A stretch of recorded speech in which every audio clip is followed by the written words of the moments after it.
વચ્ચે કોંગ્રેસના સરકાર પર આકરા પ્રહારો। અમિત ચાવડાએ મીટરને લઈને સરકાર પર પ્રહારો કર્યા છે। સરકાર સ્માર્ટ મીટર જનતા પર થોપી રહી છે તેવું કહેવામાં આવ્યું છે। સરકાર ગરીબોને લૂંટવા માટે સ્માર્ટ મીટર લગાવી રહી છે। સ્માર્ટ મીટર સાથે વિકલ્પ આપવામાં આવે તેવી માંગણી પણ કરવામાં આવી। એક બાજુ ઘર ચલાવવાનું મુશ્કેલ હોય, બાળકોની ફી ભરવાના પૈસા ના હોય, મોંઘવારીને કારણે હેરાન પરેશાન હોય અને ઉપરથી સ્માર્ટ મીટરના નામે લૂંટ।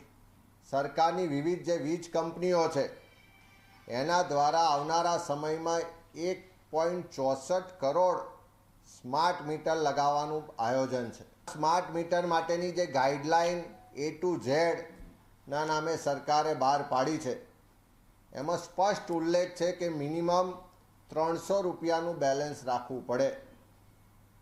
1.64 કરોડ મીટર લગાવવાના એટલે એટલા પરિવારોને ઘેર મીટર લગાવવાના અને 300 રૂપિયાનું મિનિમમ બેલેન્સ એડવાન્સમાં રાખવાનું।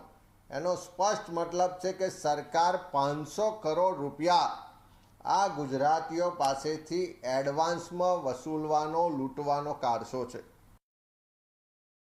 સ્માર્ટ મીટરમાં ટેકનોલોજીની વાત કરો છો, રિચાર્જની વાત કરો છો તો મોબાઈલમાં પણ પોસ્ટપેડ ને પ્રીપેડના ઓપ્શન હોય છે, તો સ્માર્ટ મીટરમાં પણ પોસ્ટપેડ ને પ્રીપેડના ઓપ્શન શું કામ નથી? આમાં રિચાર્જ કરાવવું પડે। જો રિચાર્જ પૂરું થઈ જાય તો અડધી રાત્રે પણ લાઇટો બંધ થઈ જાય। બાળકોને ભણવાનો સમય હોય, રસોઈનો સમય હોય, પણ તમારા મીટરમાં જો રિચાર્જ પૂરું થઈ ગયું તો તાત્કાલિક લાઇટ બંધ થઈ જાય। અને આ રિચાર્જ કરાવવું હોય તો તમારે સ્માર્ટફોન જોઈએ। ગરીબ અત્યારે સ્માર્ટફોન ક્યાંથી લાવે? જો સરકારને લૂંટવા માટે સ્માર્ટ મીટર લગાવવા હોય તો જોડે જોડે સરકારે ગરીબોને સ્માર્ટફોન પણ આપવા પડશે।